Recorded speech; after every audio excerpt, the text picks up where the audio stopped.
कथा सुनने वाले सभी भक्तों को जय श्री कृष्णा, राधे राधे। आज मैं आपके लिए लेकर आई हूँ वैशाख माह में सुनने वाली बांदरी की कहानी। कथा शुरू करने से पहले आप सभी से मेरा निवेदन है कि यदि आपने मेरे इस चैनल को सब्सक्राइब नहीं किया है तो सब्सक्राइब कर लें और अपने सभी परिवार के सदस्यों को शेयर ज़रूर करें। बेल आइकन को ज़रूर प्रेस करें जिससे मेरी आने वाली हर वीडियो का नोटिफिकेशन आपको तुरंत मिल जाए। तो आइए वैशाख महीने में सुने जाने वाली बांदरी की कहानी शुरू करते हैं। एक राजा था। वह सुबह जल्दी उठकर वैशाख के महीने में गंगा जी में नहाता था और कहता कि मेरे से पहले कोई भी गंगा जी में नहीं नहाए। एक बांदरी थी जो रोज राजा से पहले नहा लेती और पीछे राजा नहाने जाता था। जब राजा ने पानी हिलता हुआ और बिखरा हुआ देखा तो उसने पहरा बैठा दिया। सिपाहियों से कहा कि मेरे से पहले कोई भी नहीं नहाने पाए। गंगा जी के किनारे एक पेड़ था। उसके ऊपर बंदरिया बैठी रहती थी। डाली के सहारे उतरकर गंगा जी में नहा लेती और पेड़ पर जाकर बैठ जाती। वैशाख पूरा हो गया। उसे एक दिन सिपाही ने देख लिया। उसने देखा कि जब अंधेरे में उन्हें कुछ भी नहीं दिखता और उन्हें नींद आ जाती तो यह बंदरिया उस समय गंगा जी में नहाती।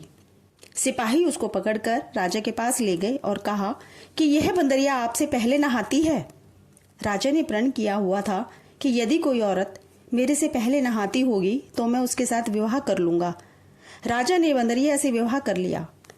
धर्म मानने लग गया। वैशाख में नहाने से बंदरिया के बच्चे होने की आशा हो गई। पूरे महीने हो गए। जब बंदरिया ने पूछा कि मेरे बच्चा होएगा तो मैं किसे जगाऊंगी, तब राजा ने महल में एक घंटी बंधवा दी और कहा जब तेरे दर्द हो तो तू घंटी हिला देना, फिर आकर सारा इंतजाम कर दूंगा। राजा की कई रानियां थी। उन्होंने उस बंदरिया से पूछा ये घंटी किसने बांधी है। जब वह बोली राजा जी ने बांधी है, मेरे बच्चा होगा तब मैं बुलाऊंगी। रानी ने कहा जरा बजाकर दिखा कि राजा आएगा या नहीं। बंदरिया ने घंटी बजा दी। राजा आया। जब पूछा घंटी क्यों बजाई, तब बंदरिया बोली कि रानी ने कहा था। बंदरिया के बच्चा होने लगा तो उसने घंटी बजाई पर राजा नहीं आया। फिर रानियों से बंदरिया ने पूछा मैं बच्चा कैसे पैदा करूं। तब रानियों ने कहा आंख में पट्टी बांध ले, ओखली में सिर दे दे।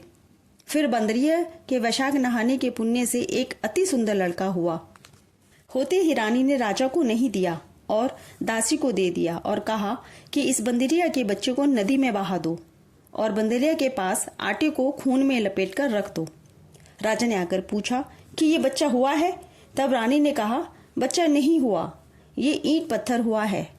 फिर राजा ने संतोष कर लिया कि रानियों के बच्चा नहीं होता, इसलिए इसके भी क्यों होगा।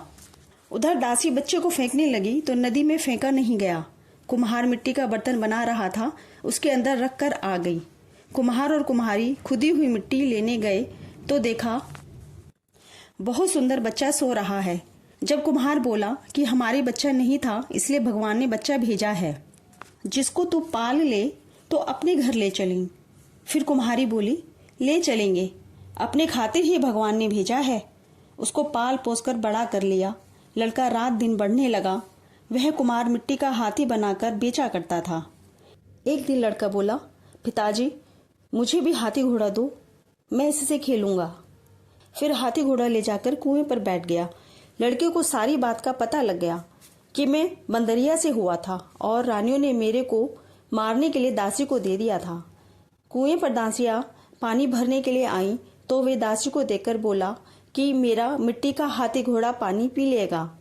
तब दासियां बोली मूर्ख, कभी मिट्टी का हाथी घोड़ा भी पानी पीता है।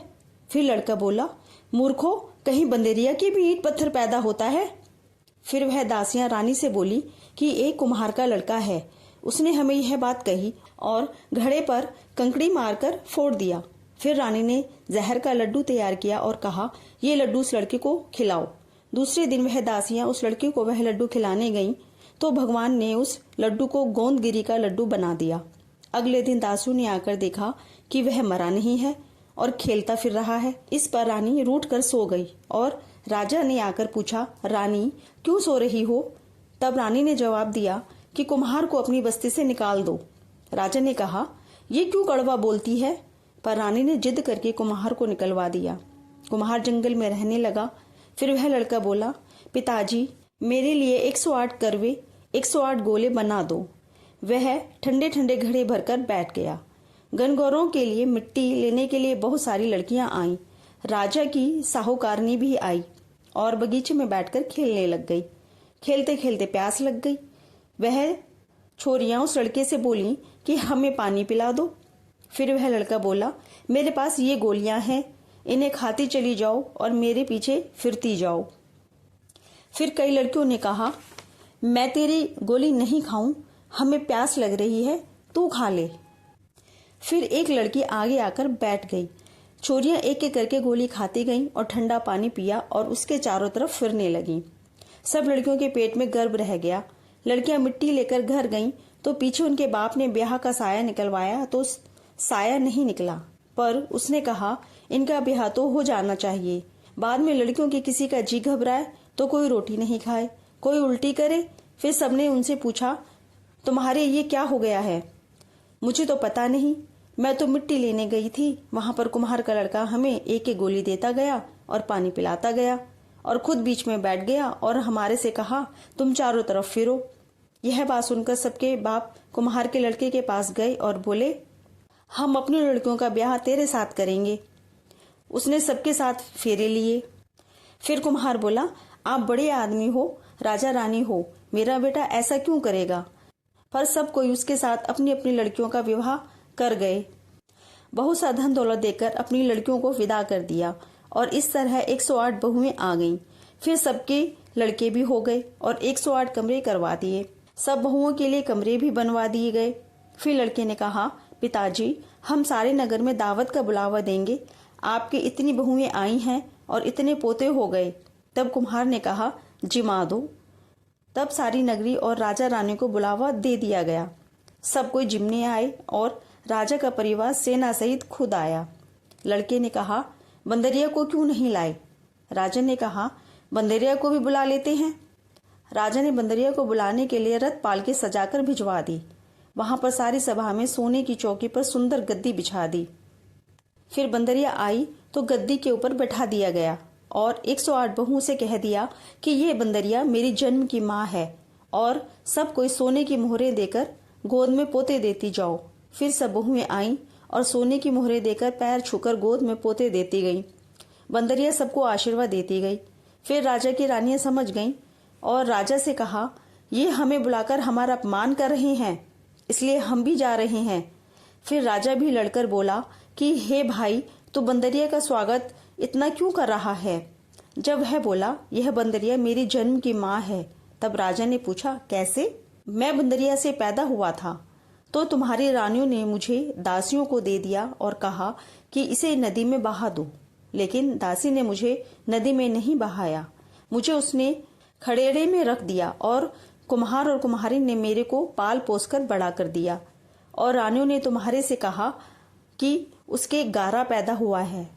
जो दासी मेरे को ले गई थी वह यहीं पर खड़ी है। और दासी ने कह दिया कि हाँ, मेरे को दिया था, मुझसे इसे नदी में नहीं फेंका गया, इसलिए इसको खंदेड़े में रख दिया।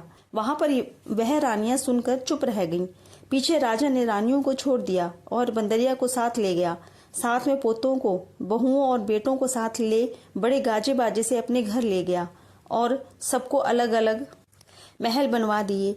सब वहां पर जाकर राज्य करने लगी और सारी दुनिया कहने लगी कि वैशाख नहाने का इतना फल है तो सबको वैशाख नहाना चाहिए, दान पुण्य करना चाहिए। बाद में कुम्हार से कहा, तेरे को जितना धन चाहिए ले ले, तेरा मन चाहे तो मेरे घर पर रह जा, तेरा मन हो तो तू अपने घर पर रह, क्योंकि तूने बहुत बड़ा उपकार किया है। फिर उसको बहुत सारा धन दे दिया। बंदरिया वैशाख नहाई तो राजा जी का राज्य पाया और 108 पोते पाए। हे भगवान, जैसे बंदरिया को सुख संपत्ति दी वैसे ही सबको देना। जो कोई इस कहानी को कहता और सुनता है उसकी भगवान की कृपा से सब मनोकामनाएं पूर्ण होती हैं। इस प्रकार से वैशाख महात्म में प्रतिदिन सुने जाने वाली बांदरी की कथा समाप्त होती है। जय श्री कृष्णा, राधे राधे।